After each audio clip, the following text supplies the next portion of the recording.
उत्तर प्रदेश शिक्षा सेवा चयन आयोग 2025 में 16 अप्रैल को जो केमिस्ट्री का पेपर हुआ उसमें केमिस्ट्री पार्ट में एक बहुत ही इम्पॉर्टेंट क्वेश्चन पूछा गया। दोस्तों, अब वो ज़माना चला गया जब क्वेश्चन केवल फैक्ट या वन लाइनर आते थे। आप देखिए प्रॉपर न्यूमेरिकल पूछा गया है। इसके पूछे जाने के पीछे का रीज़न मैं बताऊं। एक तो आपका आयोग चेंज हुआ है। आप बार बार कहते थे कि न्यूमेरिकल नहीं आता है एग्जाम में, देखिए न्यूमेरिकल्स आ गया है। क्वांटम मैकेनिक्स के क्वेश्चन मैंने आपको ऑलरेडी सॉल्व करके दिखाए हैं। और चूँकि आयनिक इक्विलिब्रियम 12th के साथ साथ बीएससी का भी इम्पॉर्टेंट पार्ट है। जब हम बीएससी थर्ड सेम में पढ़ते हैं बच्चे, तो वहाँ पर आता है ये। फेज इक्विलिब्रियम भी है, केमिकल इक्विलिब्रियम भी है, आयनिक इक्विलिब्रियम इलेक्ट्रो के साथ भी पढ़ाया जाता है। वहाँ पर एक फेमस इक्वेशन आता था हेंडरसन हैसल-वेज इक्वेशन। इसका हम डेरिवेशन कराते हैं बच्चों को 12th में भी और बीएससी में। तो जनरली यही इक्वेशन डायरेक्टली पूछा जाता है। पीजीटी में बार बार पूछा है, इसमें भी पूछा गया था, लेकिन इस बार न्यूमेरिकल आ गया है। तो पीजीटी वाले सावधान हो जाएं कि भैया आपको डीपली पढ़ना पड़ेगा, न्यूमेरिकल पोर्शन भी, मोल कॉन्सेप्ट भी, आयनिक इक्विलिब्रियम भी और केमिकल इक्विलिब्रियम भी।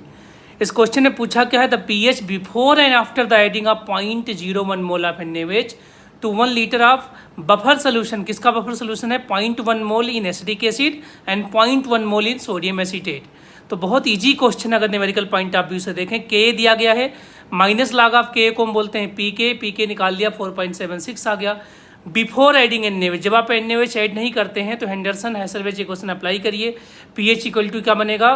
पीके plus log base upon acid. Base और एसिड का कंसंट्रेशन सेम है तो लॉग वाला टर्म 0 हो जाएगा, तो सिंपल बनेगा पीएच इक्वल टू पीके मतलब 4.76। आंसर तो यहीं से आ गया था, लेकिन आफ्टर एडिंग क्या होगा, जितना आप NaOH ऐड करोगे उतना एसिटिक एसिड से रिएक्शन करेगा, तो एसिटिक एसिड का कंसंट्रेशन उतना ही कम हो जाएगा। मतलब जो 0.1 है उसमें से 0.01 माइनस हो जाएगा, और जो आपका एसिटिक एसिड है, सोडियम एसीटेट है, उतना ही बन जाएगा। मतलब जो उसका 0.1 है उसमें 0.01 ऐड कर लेंगे, तो जो दूसरा आपका पीएच होगा वो जाएगा 4.76 प्लस लॉग 0.11 अपॉन 0.09। तो अगला आंसर आपका आ जाएगा 4.849। इसका मतलब पीएच जब हमने नहीं डाला था तो 4.76 है, और थोड़ा सा अगर हमने डाल दिया NaOH तो पीएच में कोई सिग्निफिकेंट चेंज नहीं आया। यही तो बफर का कॉन्सेप्ट है, ये बफर का डेफिनीशन भी है। 4.76 और 4.84 में कोई बड़ा चेंज नहीं है, तो इसका जो करेक्ट आंसर होगा वो क्या होगा? सी होगा।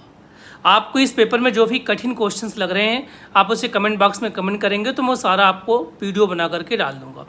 पीजीटी में जो भी बच्चे जुड़ना चाहते हैं वो हमसे जुड़ सकते हैं। कैम्फोर्टिस में उनका कंप्लीट सीरीज रेडी हो गया है, और कंप्लीट जो न्यूमेरिकल पोर्शन हो बहुत अच्छी तरीके से आपको कराया जाए।